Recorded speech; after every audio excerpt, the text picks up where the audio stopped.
My name is Austin Kenneth. I'm 15 years old. I attend Johnson Senior High School. My sister and I flew to Orlando to visit my older sisters from Minnesota. The airframe we traveled on was an A319. The sky conditions were clear and it was a very smooth overall flight. I've been into aviation for a very long time, way before I took that very first flight. And it was just a great experience and a learning lesson, and it got me more and more in love with aviation until I became involved in Thunderbird Aviation.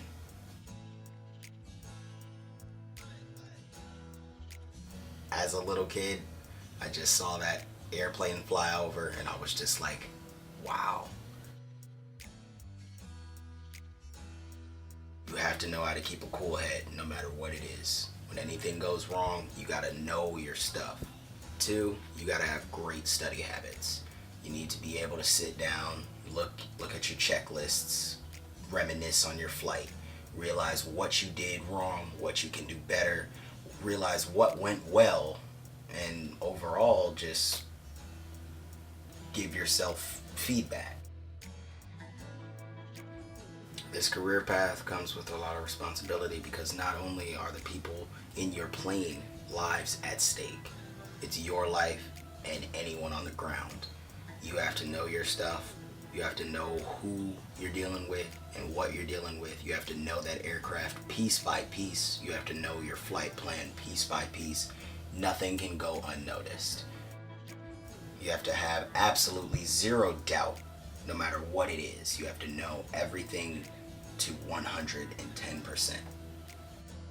It takes a very special person and a very special skill to be able to maintain that cool head and to be able to maintain a professional attitude no matter what the case is. You're still in a professional environment. People's lives are still at stake. If you get told to hold or go around for spacing, you do it.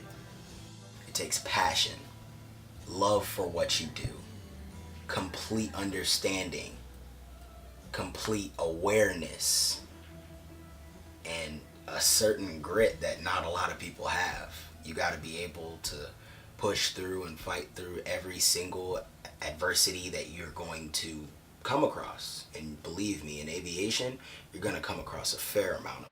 No matter what you do, you got to know that it's not just my life that's at stake, it's everyone. And football gave me the meaning of friendship. It gave me the meaning of being able to be a team player. JROTC, I know how to lead. Became captain of the drill team. It was my turn to step up to the plate.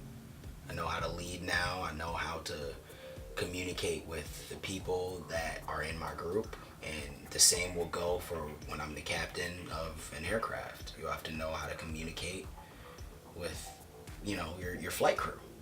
You have to know how to communicate with ATC. Not only did JROTC give me that leadership, it also was able to solidify my etiquette and how I pronunciate my words. The flight simulators that I play and that I fly and land and communicate as well, it gave me the ability to be able to follow instructions, and pure confidence. I've always been confident that I have what it takes, from what my parents taught me, from the examples that my sisters and my family set for me, from the things that people have just told me by meeting me. I've always had the confidence that I have what it takes. I've never doubted myself, and I never will doubt myself. That's also one more thing and a big part of your career that you're going to have if you do pursue that career as an aviator.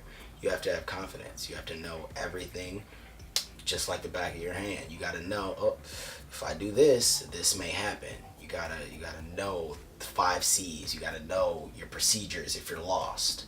You gotta know everything. The 5 C's for lost procedures: climb, conserve, confess, communicate, comply. Climbing Gaining altitude so that you can have a better situational awareness and understand your surroundings. Conserve, meaning conserving your fuel. Fuel is a big part in the aviation business.